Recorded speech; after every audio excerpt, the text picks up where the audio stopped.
If sanity has not prevailed, you will be seeing this as an experiment in the self-aggrandizing, ego-massaging and just plain gay YouTube premiere function. If sanity has prevailed, you'll be seeing it as an ordinary upload, but I fully expect sanity and understatement to not prevail. On the question of Islamification, I think we have to do a bit more, probably starting in our schools, to actually teach people of the values of our Judeo-Christian culture. This is from an old video. I think it's 2008, because he talks briefly about the Archbishop of Canterbury and Sharia law, and I'm sure he's referring to the former Archbishop Rowan Williams, when basically he backed the introduction of Sharia law in Britain and said it seemed inevitable. Yes, the Archbishop of Canterbury. So it's a good 10 years old, and what looks like a very different perspective.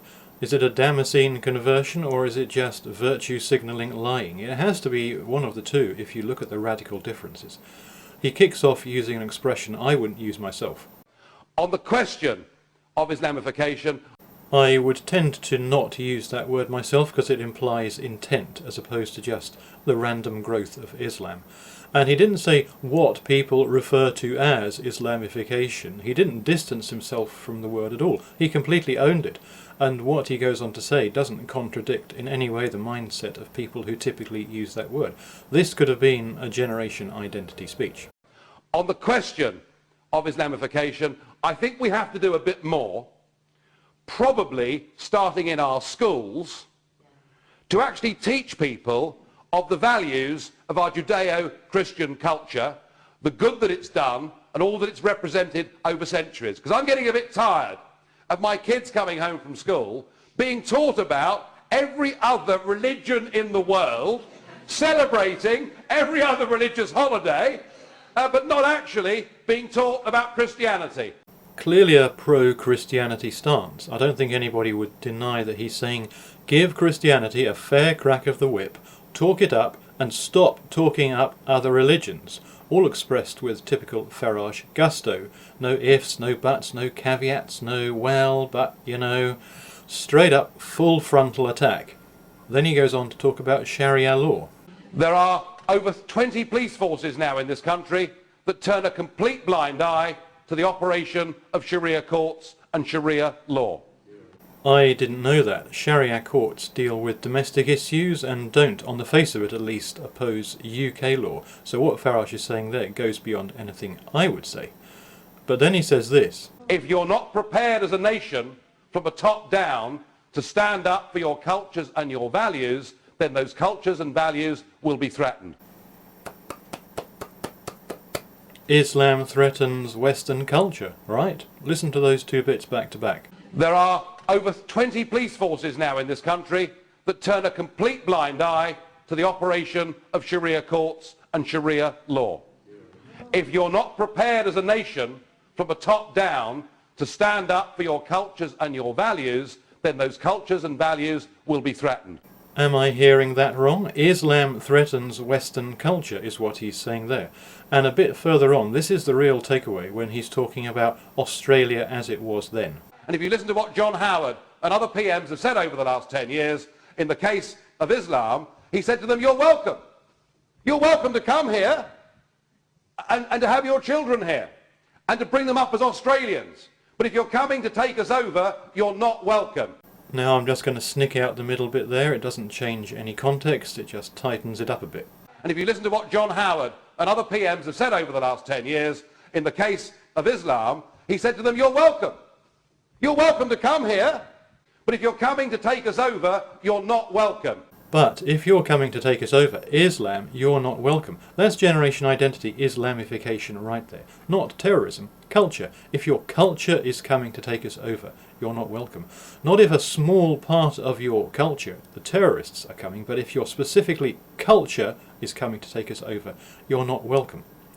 Then he finishes off this with a rousing nationalist call. We need a little bit more backbone, do we not? In our church, in our police force, in our parliament. What a difference a decade seems to make. This interview with Avi Yamini was just under a year ago.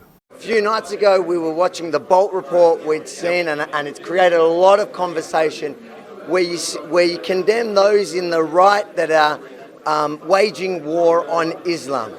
On the entire religion, yes. I mean, it's nuts. I mean, you can do it if you want, but you'll lose. Just that bit, that's the slate wiped clean right there. That's a screeching 180-degree U-turn right there. Islamification is what he called it back then. The whole shebang. It was quite clear what he meant. But if you're coming to take us over, you're not welcome. We need a little bit more backbone, do we not? But if you're coming to take us over, the culture of Islam, you're not welcome. On the entire religion, yes. I mean, it's nuts. I mean, you can do it if you want, but you'll lose. If you want your culture to take over, go away, becomes we'll lose any endeavour to stop your culture taking over. Right? I'm not mishearing that. But if you're coming to take us over, you're not welcome. On the entire religion, yes. I mean, it's nuts. I mean, you can do it if you want, but you'll lose. These are clearly contradictory positions. The one says, Islam, adopt to non-Islam or go away, and the other one says, apart from terrorism, Islam good, and we'd lose anyway, over the course of approximately a decade. Arvi pushes him back on the we'll lose bit, and here Farage adds that opposition is morally wrong. Morally wrong. I guess what people are asking is, the only reason we're not going to get into that battle is because we're going to lose, or because it Morally is it's wrong. Morally it's wrong, and we're going to lose. Look, the vast majority of Muslims living in Western countries are settled, are integrating. Then you find the ghettos where they're not even learning English. It's a disaster, and that extreme culture is flourishing. So, is Islam compatible with the West? Can I ask you straight, do you think Islam is compatible, Islam itself, the ideology, is it compatible with Western values or not? Is the Old Testament compatible with Western values? I mean, you could ask that question, actually, of every religion. It is, of course, about interpretation. Absolutely, I agree. There are latter parts of the Quran that are troubling, but do you know something? In 21st century world, there are earlier parts of the Bible that are troubling. This is about interpretation. Do I think there is hope that we can get the vast majority of Muslims on our side against the bad guys? That is what we absolutely must do. So now he's saying that Christianity might be as bad as Islam. Although he does talk in this interview about our Judeo-Christian values, the whole tone is so completely different. I think this is Farage trying to square the impossible circle of saying what he thinks, which he was expressing freely 10 years ago, and what he now knows he has to say. These are clearly contradictory positions. But if you're coming to take us over, you're not welcome. On the entire religion, yes. I mean, it's nuts. I mean, you can do it if you want, but you'll lose. The one says that the culture or the religion has to adapt. The other one says that any attempt to force it to adapt would lose, and that would be immoral anyway. That is so clearly contradictory.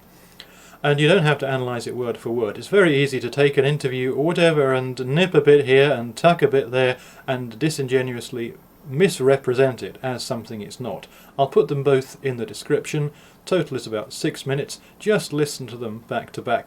It's plain as day. If he just said what he thought, it would be an awful lot less tortuous. But then, if he did do that, he'd be kicked straight off his LBC job, and he knows it. Visionary conversion? Is the jury even out on that? Does anyone actually think that Farage has actually changed his mind? And I'll wager a pound to a penny his opponents know that and don't care. As long as you virtue signal your conformity, that's fine, because you're beaten at that point. Like Jim Jeffries. Does anyone think that Jim Jeffries has actually become a feminist? Of course not. And you can understand it. Is it your green and pleasant lands, or is it your LBC job? But if you're coming to take us over, you're not welcome.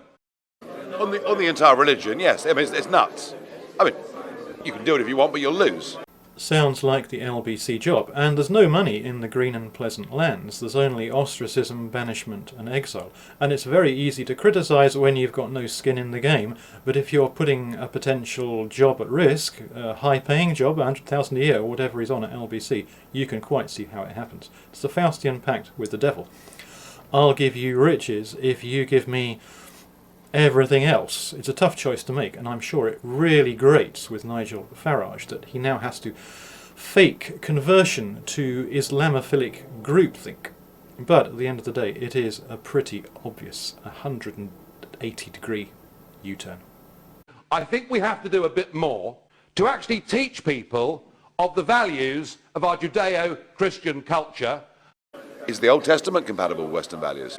There are parts, latter parts of the Quran that are troubling, but do you know something? In 21st century world, there are earlier parts of the Bible that are troubling. But if you're coming to take us over, you're not welcome. We need a little bit more backbone, do we not? On the entire religion, yes. I mean, it's nuts. I mean, you can do it if you want, but you'll lose. Morally it's wrong, and we're going to lose. Morally it's wrong, and we're going to lose. Morally it's wrong, and we're going to lose.